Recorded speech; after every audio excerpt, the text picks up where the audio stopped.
the sun dipped low over the Pride Lands, stretching long shadows across the golden grass.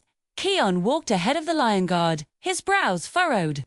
Something felt wrong, something heavy in the air, like a whisper carried by the wind. Ono swooped down beside him, wings beating quickly. Kion, I've spotted movement near the Outlands border. A group, hiding in the shadows. Kion's eyes narrowed. Scars. Follow us again. Ono hesitated. They look like they're planning something. Bunga bounced forward, trying to lighten the mood. Come on, Kion, we faced Scar's ghost. How bad can a few sneaky lions be? But Kion didn't smile this time. His thoughts drifted to the stories of Scar, how fear had twisted a lion into a tyrant. Kion took a long breath. He didn't want to become like that. The guard moved quietly through the tall grass. Fuli sped ahead, scouting her golden coat, streaking through the plains. She returned a moment later, face serious. They're talking about reclaiming the Pride Lands. They think you're too young to stop them. Beshte stepped closer, offering comfort. We're with you, Kion. You're not facing this alone. Kion nodded, but uncertainty lingered. What if using the roar only fueled more fear? What if every enemy who saw him expected him to rule through power just like Scar? He couldn't allow that. Not ever. They pushed forward, stopping at a rocky ridge. Below, 3 lions, the last loyalists of Scar, stood in a circle. One, with a torn ear, growled, Scar promised us the Pride Lands. His spirit may be gone, but his will lives through us. Another snarled, the cub with the roar is just a child. He's afraid to use his power. Kion felt a sting in his chest. Was that true? Did they see his restraint as weakness? Bunga muttered softly, Kion, don't listen to them. But the words were already sinking deep. Kion stepped forward, showing himself.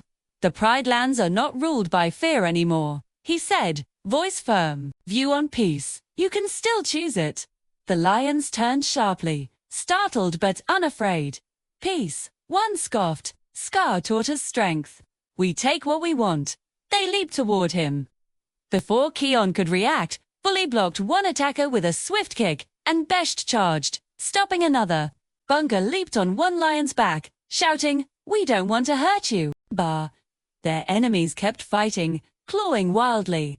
Kion felt the pressure tightening in his chest. The roar surged inside him, begging to be unleashed. Wind swirled at his paws. The sky darkened for a moment. His eyes glowed. Kion Ono cried from above. You don't have to roar, but the attackers lunged again. Kion stepped back, his heart pounding. If he used the roar, would he destroy them? Would he become what Scar once was? Mufasa's words echoed in his memory. Compassion, patience, understanding. Kion shut his eyes. He forced the roar down, breathing deeply. The swirling wind faded. His eyes returned to normal. He looked at the lions and spoke with steady strength. I won't fight you, like Scar would. I won't rule through fear. But I will protect the Pride Lands with or without the roar. His voice carried a confidence that stilled the plains. Even the enemy lions hesitated.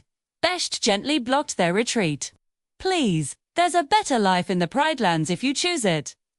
The torn-eared lion looked conflicted. Scar promised us greatness. Kion stepped closer. And unwavering. Scar's path led only to ruin. The circle of life includes everyone, even you. You want to be part of it? A long silence settled over the clearing. Slowly, the lions lowered their heads. One spoke softly. We don't want to run anymore. We're tired of fighting shadows. Kion smiled faintly. Then walk with us, not as enemies. As part of the circle, Bunga gasped happily. So we're all friends now. Great. Who wants grubs? Fuli rolled her eyes. Bunga, maybe later. As they escorted the former followers of Scar toward the Pride Lands, Kion felt a peaceful certainty filling his chest. Today, he had made a choice not to roar, not to dominate, but to lead with heart. He knew now that power wasn't what made him a leader, it was courage, wisdom, and compassion. Beshte nudged him gently. Kion, you did the right thing. Kion looked at the horizon where dawn was beginning to rise. I hope so. If I'm going to lead, I want to lead the right way. The wind rustled softly around him. almost like a whisper of approval carried from the great kings of the past. Kion smiled as he walked forward. The shadows of Scar no longer frightened him. He knew exactly who he wanted to be.